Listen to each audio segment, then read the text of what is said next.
हेची नवल सांगे किती तुवा उद्धरली त्रिजगती तुझे नि पापे उद्धरती पाप निर्मुक्ती तुझे नि हनुमंतराजी, तुमचे किती अनंत उपकार असतो रे आमच्यावर.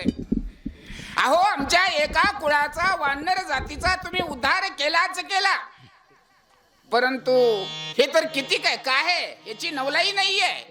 तुम्ही त्रिजगताचा उद्धार असताना केलेला आहे. कारण त्रिजगतामध्ये असताना राम काय, देव काय आणि देवाची भक्ती काय हे सर्व काही असताना तुम्ही सिद्ध केलेलं आहे, सिद्ध करून दाखवलेलं आहे. आणि त्रिजगताचा उद्धार हनुमंता तुम्ही आणि केलेला आहे.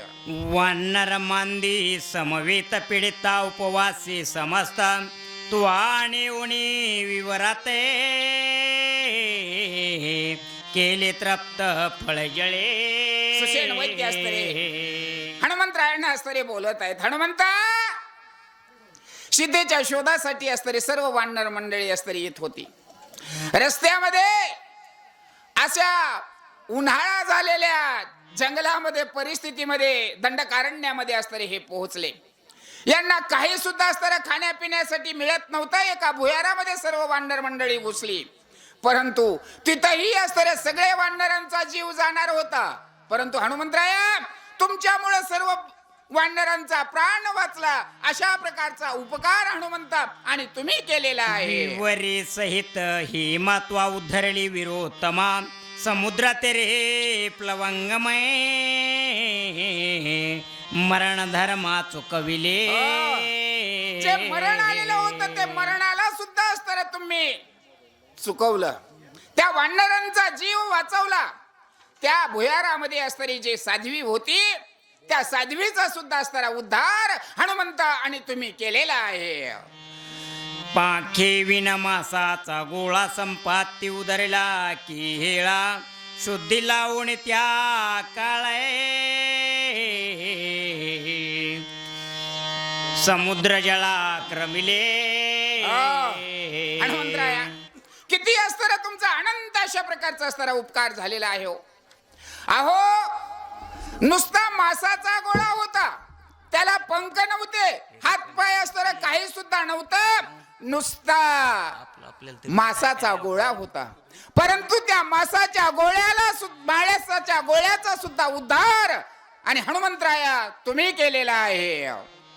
छायाग्रही राक्षसी तिने सगळाचे गिळिलासे काळे जौपटोणी वेगेसी दुष्ट राक्षसी मारिले.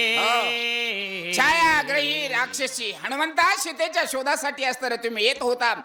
समुद्रावरती उड्डाण तुम्ही घेतलेलं होतं. छायाग्रही राक्षसीने तुम्हाला गिळलं होतं, परंतु त्या राक्षसीचा सुद्धा अंत आणि तुम्ही हनुमंतराया केलेला आहे. सदा नवाती माता नमरोणी गेला सी पर्वताम पाय देवोणी पर्वत माता तोही तत्वता उद्धरिला. अहो, काय तुमचं शौर्य आहे, काय तुमचा पराक्रम आहे, काय तुमचा मोठेपण आहे, कुठपर्यंत असताना वर्णन करावं. त्या राक्षसिनीला मारलं, मैनांद्री नावाचा असताना पर्वत पुढे आला.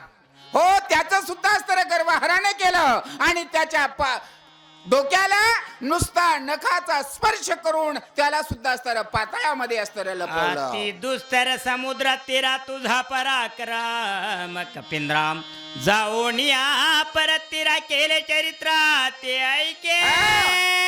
400 कोसाचा असताना एवढा भयानक मोठा असताना समुद्र होता.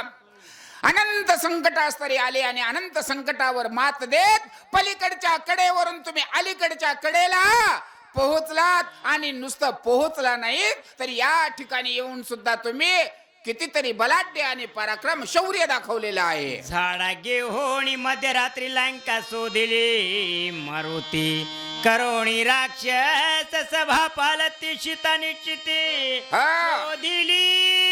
400 कोसाच्या समुद्रावरून उड्डाण केलं, लंकेमध्ये असताना पोहोचलात आणि लंकेमध्ये येऊन सुद्धा असताना झोप घेतली नाही बर का.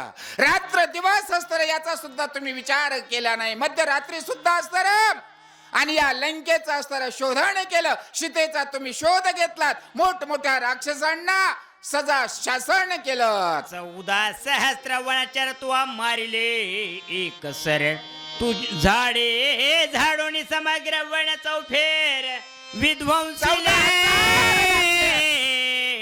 हो. यांचाही असणारा अंत हनुमंताने तुम्ही केला. सुंदर अशा प्रकारचा अशोकवन, त्या अशोकवनाचा सुद्धा विध्वंस असतर आणि हनुमंता तुम्हीच करू शकत होता आणि तो तुम्हीच केला. जंबूमाळी प्रधान पुत्र तुवा मारिला अकया कुमार इंद्रजिता शिकरोणी क्षात्र रणी सत्वर गांजीला. जंबूमाळी प्रधानाचा असणारा मुलगा आखिया, या आखियाचा सुद्धा अंत हनुमंताने तुम्ही केलेला आहे. दे कोणी सम्मुख रावण तुवा करुणी पुच्छासन तिकट वाघबाण करून हृदय दशानन विंदिला. भांडण सुद्धा असताना कुणा संकट करावं, भांडण सुद्धा असताना बरोबरीच्या वाल्या बरोबरच करावं. हनुमंता तुम्ही हेही सिद्ध केलं. हनुमंत राजा रावणाचं सिंहासन असताना उंच होतं. राजा रावणाच्या सिंहासनीच्या बराबरीचं आपल्या शेपटीचं सिंहासन बनवलं. त्याच्यावर बसून राजा रावणाला प्रत्युत्तर तुम्ही दिलं. लावणी पुच्छाशी जाळीले दाही मुखाशी भस्म करोणी लंकेशी सीता सुद्दिसी आणिले. राजा रावणाकडून आपल्या शेपटीला आग लावून घेतली आणि लंकेचं दहन केलं. सगळ्या लंकेला आगीचा बंबाळाने बनवलं. एकल्या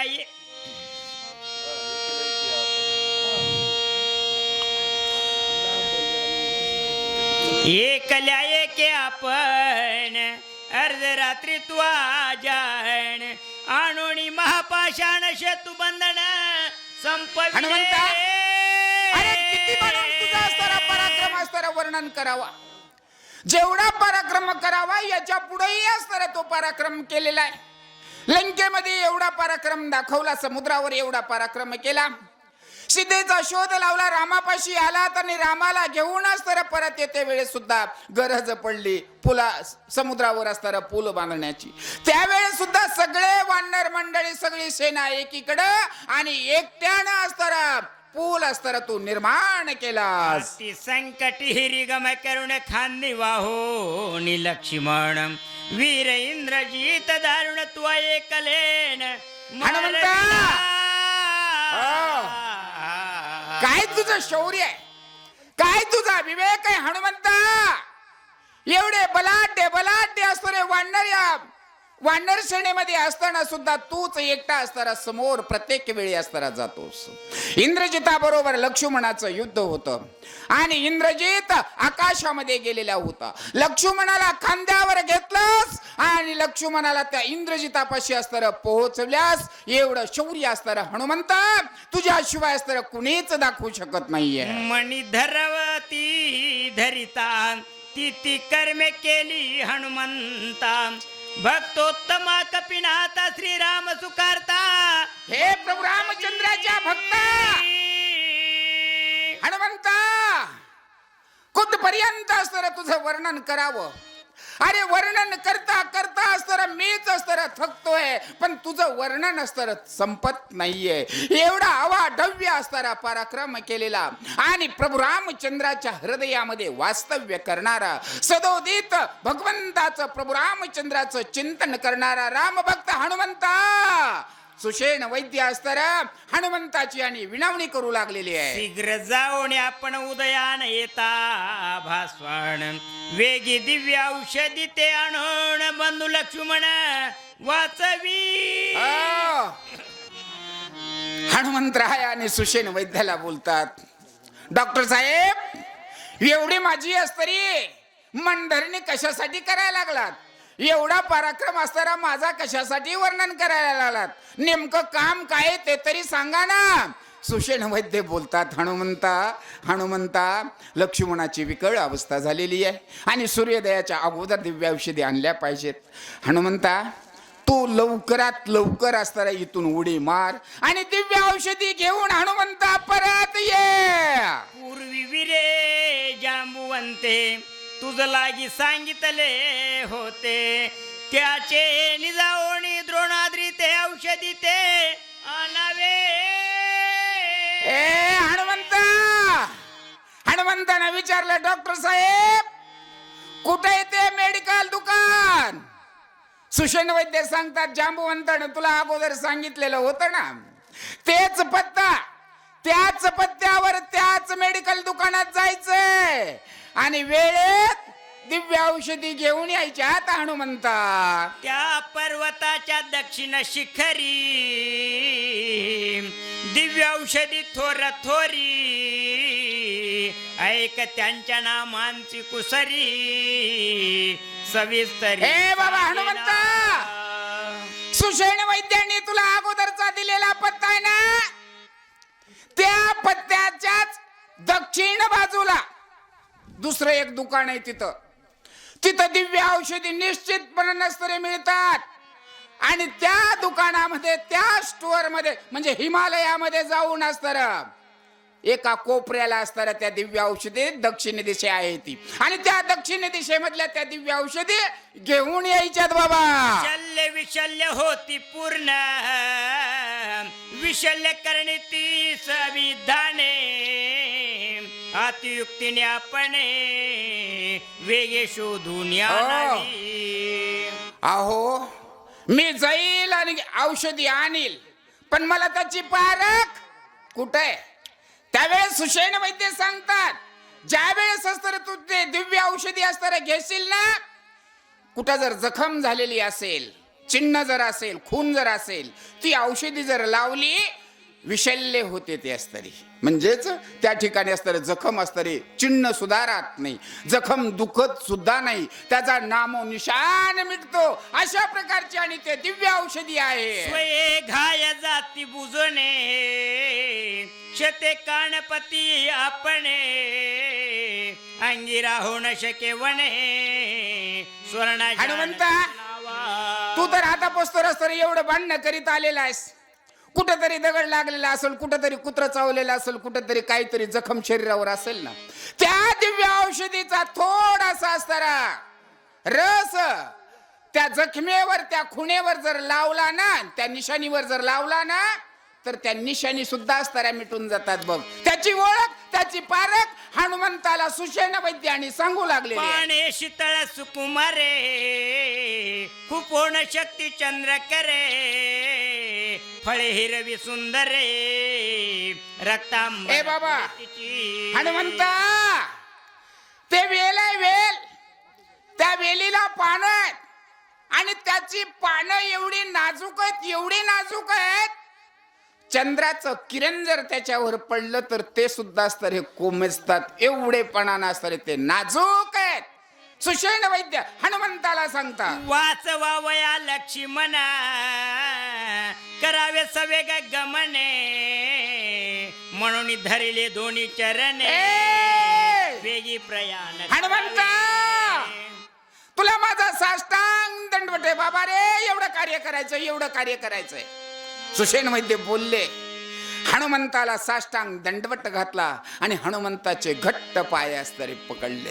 हनुमंता, जोपर्यंत असतर तू दिव्य औषधी आणण्यासाठी जात नाहीस, तोपर्यंत मी तुझे पायच सोडणार नाही, तुझे पायच सोडणार नाहीये. सुषेण वैद्य हनुमंताला विनंती करतात, तो आमचा जीवदाता, तू हा चुकविली भव्य व्यता, बहु बोलणे न घडे सर्वता, सद्गुरु तत्वता. हनुमंता, तू असताना आमचा मुक्तीदाता आहेस, तू आमचा जीवदाता आहेस नव्हे, या भवसागरातून तारून नेणारा आमचा तू तारू आहेस हनुमंता. म्हणून करता या सुद्धा संकटातून तारून नेण्याची ताकद, शौर्य, बल हनुमंता तुझ्यामध्ये आहे. दिव्य औषधी आणण्यासाठी लवकरात लवकर निघ बाबा. सुषेण वैद्य हनुमंताला विनंती करता, चुकलो भव भ्रमा, तुझे आम्हा श्रीरामी प्रेमा, प्रिय भावया वानरामा. ए बाबा हनुमंता, आम्ही भव ब्रह्मामध्ये असतो रे अडकलेलो होतो, आम्ही भव ब्रह्मामध्ये असतो रे पडलेलो आहोत. परंतु तू असतर आमचा मुक्तिदाता आहेस. कारण या भवब्रह्मातून हनुमंता तुझ्या संगतीमुळे असणारे आम्ही निर्मुक्त झालेलो आहोत. आम्हाला कसल्याही प्रकारची भय चिंता असतरी उरलेली नाही. कारण हनुमंता संगती तुझी आहे, विश्वास तुझा आहे, म्हणून करता असतर आम्ही निर्मुक्त आहोत. सुषेण वैद्य हनुमंताला विनंती करत आहे. धरो निर्गुणंदन करावे सवेग प्रयाण तेने सकळार्थ संपादून विजयी होऊ नये. सुषेण वैद्य आणि हनुमंताला बोलतात, सुषेणा तू रात्र दिवस असतर त्या भगवंताचं प्रभू रामचंद्राचं चिंतन करतोस ना. त्या प्रभू रामचंद्राला हृदयामध्ये असतर घट्ट धर, मुखा वाटे श्रीराम जय राम जय जय राम अखंड चिंतन कर. आणि दिव्य औषधी आणण्यासाठी लवकरात लवकर निघ रे बाबा. स्वामी श्रीरामयासी माझे भक्ती सुख वानरासी ते मद सांगसी स्मरणासी ऐशे मानस. ए बाबा मानावे हनुमंता, तू जर हे कार्य केलंस, हे कार्य करण्यासाठी असताना तुला कष्ट आहे, दुःख आहे, त्रास आहे, पण हनुमंता तसं समजू नकोस, मानू नकोस. तू जर हे कार्य केलंस तर रामाला आनंद होणार आहे, सगळ्या वानर मंडळीला आनंद होणार आहे. हो नव्हे, आले देवाजीच्या मनात येते कोणाचे चाले ना. आणि देव जर नाराज झाला तर कुणाचं काय होईल हो, सगळ्यांचंच वाईट होईल ना. हनुमंता म्हणून त्या प्रभू रामचंद्राला सुखी, त्या प्रभू रामचंद्राला आनंदित केलं, सगळं काही असतं मिटणार. सगळी जगत, सगळी दुनिया आनंदामध्ये असतरी सांगण्याची सेवा निर्माण होणार आहे. चला. प्रेमाची जाती ऐसी आहे बोलता मागे पुढे न पाहे ऐशी कोणी एक स्थिती आहे जाणता हो तू एक. करून दादा जेव सांगाय. चला. तुम्ही एवढे महान आहेत, तुम्ही एवढे मोठे आहेत, तुम्ही रामाचे हे कनिष्ठ स्तरे भक्त आहेत. राम तुमच्या हृदयामध्ये आणि त्यांच्या हृदयामध्ये तुम्ही आहेत. एकमेकाच्या हृदयामध्ये तुम्ही दोघ जण वास्तव्य करतात. परंतु प्रेमाची जाती ऐशी आहे की नाही, प्रेमाची जातच अशी आहे. आपलं लेकरू काय म्हणतो, हे बाबा आलास का रे, जेवलास का रे, है की नाही. प्रेमाची जाती ऐशी. मान मर्यादा असतं त्या ठिकाणी प्रेमामध्ये राहत नाही, मेहुणे मेहुणे असतात. मान मर्यादा राहते का, मर्यादा राहत नाही, कारण प्रेम असतं त्या ठिकाणची, माया असते. आणि मायेमध्ये प्रेमामध्ये कोण कुणाला काय बोलतं याचा विचार नसतो. हनुमंता माझ्याकडून असतं अवचटपणानं असतं काही शब्द असणारे गेले असतील, तुझ्या हृदयाला जर दुःख झालं असेल तर माझंही प्रेम असतं तुझ्यावर आहे, माझी ही माया तुझ्यावर आहे, म्हणून करता मला क्षमा कर. सुषेण वैद्य आणि हनुमंताला बोलतात,